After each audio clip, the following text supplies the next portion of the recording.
Hi, everybody. Dave Clark from InspectCheck-net.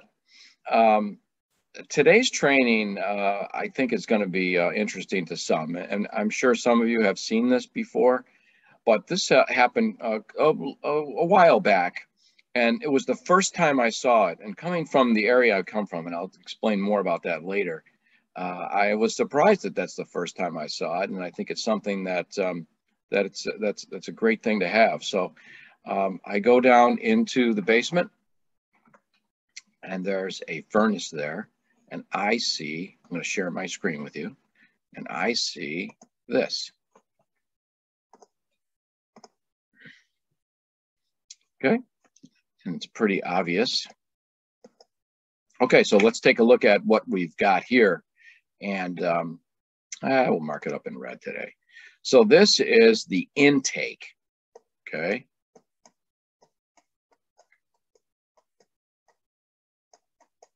They both go outside, all right, and this is the exhaust. Okay, intake, exhaust. So these pipes both go up and out. New higher efficiency furnace. Obviously, there's AC in there, and I'm about to do the furnace inspection. So I look at that, and gave me just pause for a second, and I'm looking at it, saying, okay, I have not seen this before. My client really doesn't have any, I don't think they have any idea. They're with me, but they don't say anything.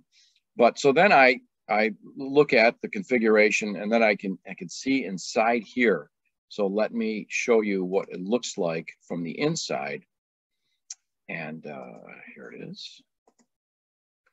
And there's the inside. So I look underneath there, and I'm like, ah, it's a damper. Okay, so this must be to either help with combustion air, or in case there's an issue. So let me get you a closer shot of what it looks like inside. Not a great picture of that, but let me, better shot of that. Here it is. So that's actually not what it looks like inside. That's right from the website from NTake too. Okay, alternate intake for combustion air. So you think to yourself, I thought to myself anyway, so I've got fresh air, combustion air, fresh air coming from the outside, direct vented into this furnace. Why do I need a makeup? Like you would use this for, you would see something like this for a barometric draft damper, for an oil burner, or if there was insufficient combustion air for an additional outside air intake or combustion air makeup. We'll talk about that later. But why do I need this? And then it hit me. The area I live in, we get lots of snow. And so that outside intake can get closed off. And if that intake gets closed off, guess what happens? The phone rings and they call the installer. I talked to the installer before I did any research on it, and he told me exactly what I'm telling you. He says, you know, we're constantly getting calls that the furnace won't start. Now there's a switch in there, right? There's a pressure switch inside that furnace that if that is not clear, either one of those pipes are not clear, it will not start. So, and you know, it's good to have that. We understand that. So this, of course, if that outside pipe is clogged by snow or leaves or a bird, I've seen that, this will swing open and allow that furnace to operate. And we're taking combustion air from the basement. That's another story. Some manufacturers really don't want you to do that, but that's not the idea here. This is just, you know, alternate, right? As they say what it is. So this will pull it rather than not give you heat. And then you can have time to clear it. The only, I guess, bad thing is that the client may not know that there's an issue outside, because if it's not snow, if it's, you know, a bird's nest or something like that in there, at some point that's going to have to be cleared out. So that would be great to tell your client about this. And also, you know, we always recommend that they have it serviced. So I also wanted to show you this. So I looked it up, did a little research on it. And here is the intake installation instructions. And it's just a little bit blurry here. Maybe that's clearer, I don't know. So safety instructions, installing it. It tells you how to install it. right? It's telling you to go from I'm going to make that just a little bit bigger. Hold on. It's telling you to go from a 2 to a 3-inch coupling because it's a 3-inch 3-inch size PVC. And it's showing you how it's supposed to be installed. So when you see this, now you have an idea. So it's telling you to put that 45-degree angle there. And you can see that the one I showed you absolutely had that in that case. Now, we can also install it on a horizontal run. So it depends on where this is going. If there's enough vertical distance, and usually there is before it makes that turn, unless it's in a real tight place, or going straight up. We see that these direct vents can also exhaust right through the roof. But if it's going to the side and there's not enough room to get that in there, to get that damper in there, then you can run it this way. And it's also telling you what ways you can. So it's okay here, it's just showing a 90, 45, T-way, okay here. And it says the damper should be closed when the furnace is running and combustion pipe is unrestricted. So it's not going to be open if it's getting a good intake from the outside. They also recommend it on 90% or better equipment. So there's that. If it's less than 90, again, that's really kind of outside the scope for us, but we know the difference between lower efficient 80 plus or so, 90 plus. We'll talk about that another time. So I just want to tell you that for fittings 90, when installed at 90-degree downward position. So if it's at a 90-degree downward position, the arrow on the damper should be up, okay? I'm sorry, the downward position, the arrow on the damper does not matter. If it's less than that, the arrow has to be up. And if I show you that, it tells you, back to this one, it shows you that the arrow has to be in the up position.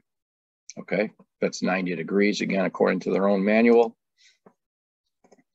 You don't have to have that up. So no, 4 positions, 45 or 90. When installed at 90 downward position, up arrow on damper, assembly does not matter. Okay, so keep that in mind. And I think that it's a great idea. We do get a lot of snow here. Those get clogged all the time, you know, and you know, they call for service, and that's what happens. So what about reporting on this? Well, 2 things. If it's not installed properly, and here are the instructions to install it, so it's a good idea to have a working knowledge of that as home inspectors. Of course, we're going to call it out. If it's installed okay, I think it's also a good idea to let your client know that that's there and what it does. This way they could check the outside too. So let me, I'm going to bring up our report, and we're going to go to heating. Okay, so at the report, we're going to just take a look right over to heating, and we can fill out some of these. It's in the basement. See that market complete, forced hot air, and it populates and tells your client what they need to know about forced hot air. Then I would go over to response and all that. You know, of course, we would make those notations. But flue pipe, and it's going to be a direct vent, so that again will populate automatically. How it works, and it's going to be satisfactory. So what I would do here is I would check that it's PVC. So that tells them what it is. And either here or in the other box, you pick it, I would populate it by putting something like this: NTake combustion air device noted. Ensure outside intake air pipe is clear. So I'll probably go here. All right, check monthly. That's all. And what we're telling them is that they have this device that could compensate if the outside becomes clogged in one way or another. We talked about some of the ways that could do it. And that would really be about it. I would put the connections are satisfactory. This pops up. Connections able to be viewed in the flue vent are satisfactory. So we're telling them it's a good thing to have this. And we're going to verbally tell them that too. Then they know what it is. So when they see it, or if there's an issue, they could take care of it.